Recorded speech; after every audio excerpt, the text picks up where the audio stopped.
na wale shule zina prepare kufanya mtihani.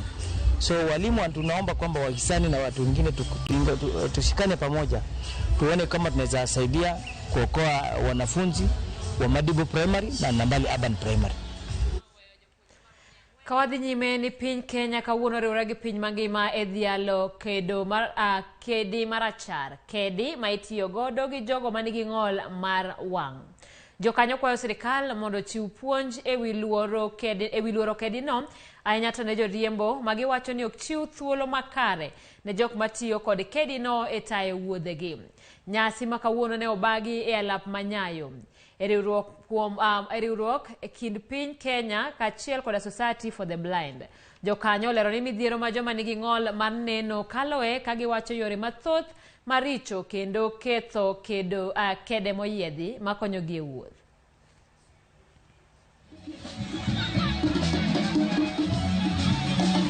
Is a symbol of independent living, so that a person who is visually impaired doesn't have to depend on others as much to move around, to do their things. In Kenya, we still struggle with this because our built environment is not very conducive.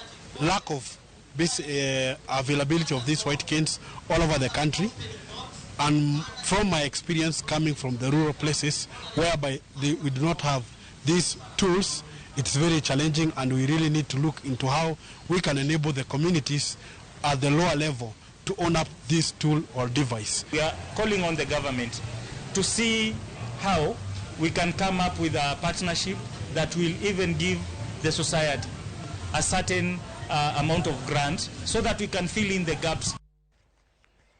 Ramogi kawuono piny mangima dhialo mine ma odak dala ma en odiochieng' makende ma piny rango ngima mine ma odak e gwenge.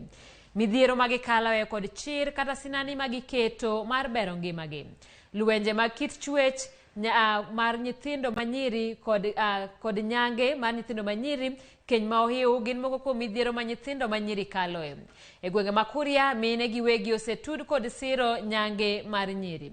E kinde mane gidhialo odiochieng' mine madala, mine moa Kuria East kod Kuria West ei kaunti ma Migori nosingo mar neno ni kedo kod lwenje marocho ratiro mar nyithindo manyiri kod mine oket kare. Romono bende ne ojiwo mine mondo oket maino e pur mar nyago chiemo moromo. Mine go norome ward ma Masaba kar chung'od bura ma Kuria East kaunti ma Migori.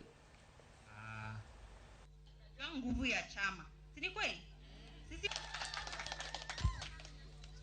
ndio mzuri. Kumbe watu naona, kwa hivyo sitakaa na nyinyi muda mwingi. Tunapata mafunzo kwa sababu ya kupanda chakula na kulima chakula kwa wingi ili tupate maisha katika jamii zetu. Sasa hivi hata gorogoro imepanda, imefika 200 mashinani. Imekuwa ni shida kwetu kwa watoto kulipia na hata kwa watoto kwa nyumba kukula chakula. There's a link between women economic power and harmful cultural practices like FGM, because it has been proven that women who are really doing well economically, their girls or their families are protected from some of the common harmful cultural practices like child marriage, like FGM, and even in our own chamas that we've worked with. We've worked with chamas for quite a while, and for that time we've really seen the linkage between women economic empowerment and the prevalence of FGM and child marriage in this area specifically. And so this day we really come together to appreciate and see the milestone that women have come through, and just how important it is to ensure women are empowered, and in turn this will improve the lives of girls in this region. Ramogi mano emomiyo wakwayo kawuono ni orno ote namba manaria dek auchiel nono en odiochieng' mar Rural Woman Day. Wano en odiochieng' ma koridhialo mine ma odak e miere e kinde ma bende gitemo keto sinani mar kedo koda midhiero magikaloe ka bende gitemo bero ngimagi. Abiro yudo thuolo kanyo mar mondo mi asom moko kuom ote machalo kamano. Kawadhi nyime en dwe mar 10 higa ka higa, riwruok mar weche thieth e piny mangima World Health Organization jiwoga puonj pimo kod thieth e wi tuo kansa mar thuno. Chenro makamano dhi mbele pacho kae ute thieth kod centers mopogore opogore machiwo kony ne jotuo. Od thieth mar Aga Khan bade ma Kisumo ne oyawo dhode ne chenro mar pimo kansa mar thuno, ka bende lakteche ne jiwo wakeini kod joma chuo mondo chop e pim. Ripota marwa Betty Juma ema ne oloso lipodni. Jodak ma Kisumu ne owuok mar chopo e pim mar kansa mar thuno. Thothgi ne wakeini. Ma en chenro mar jiwo pim mar tuo kansa mar thuno, ma bende oseyangi kaka kansa ma yudo kod ji mang'eny moingo kit kansa moro amora e pacho ka. Nonro mar Globocan ma higa mar 2020 lero ni Jo-Kenya madirom 6,800 ne oyud kod tuo kansa mar thuno.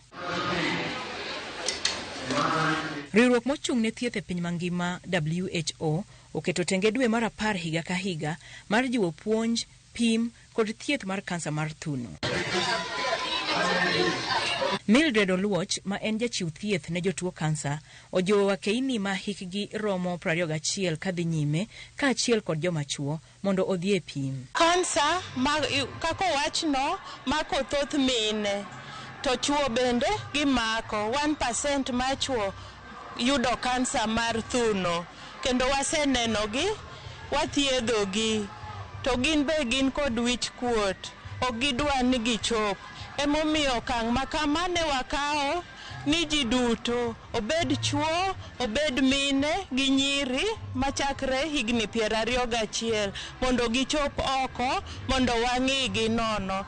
Onego bed ni kawo kinde higa ka higa ibiro osiptal ting'iyi. Ranyisi mag kansa mar thuno gin kaka kuot e thuno, ng'akruok e pien thuno, dho thuno modonjo iye, tutu kata remo mawuok e dho thuno e kind mamoko.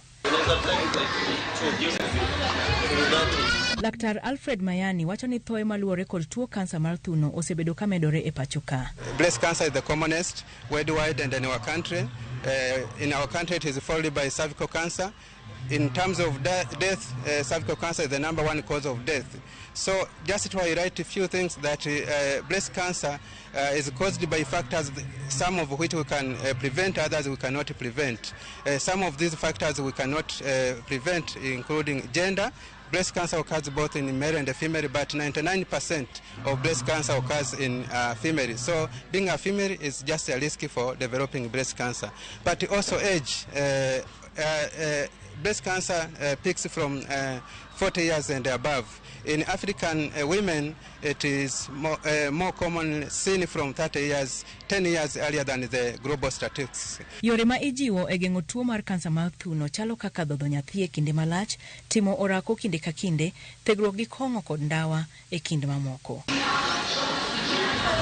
Jolony jiwo oganda mondo odhi e pim mar yudo thieth e samo winjore, ka bende gilero ni kansa mar thuno inyalo thiedhi ka ojuke chon kapok olandore. Betty Juma, Ramogi TV.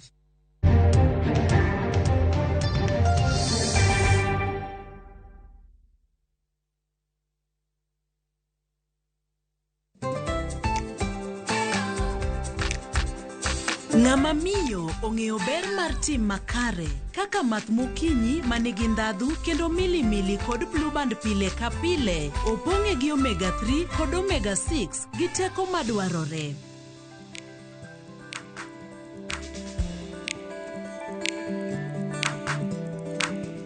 Math mokinyi gi blueband, dongruok mag-gi makare pile ka pile.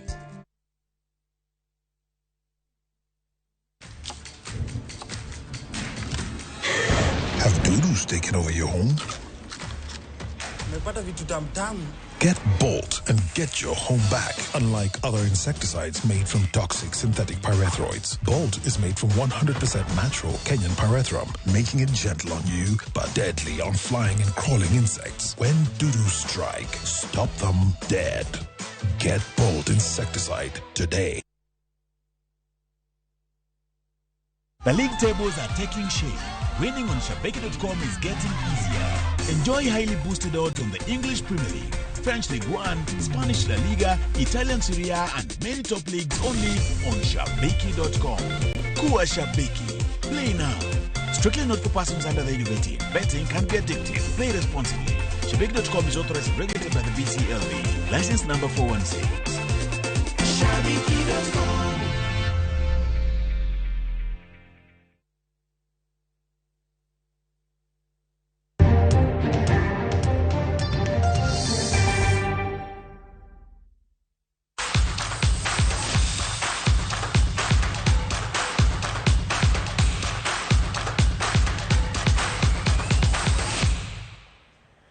Machiegni pau tuke, manen jatend migao mar tuke e kaunti ma Kisumu wachi Elahi owacho ni en owuon emano kwayo gavana Anyang' Nyong'o mondo mi kik nywake e kweth jotend migepe masani. Elahi en achiel kuom jogo mane ok oduoki lemo go e buch jotend migepe manyien manolandi gi gavana Anyang' Nyong'o. I wanted to address what I see as not the true statement of events as regards my not returning for the next 5 years. That is a conversation between me and my boss.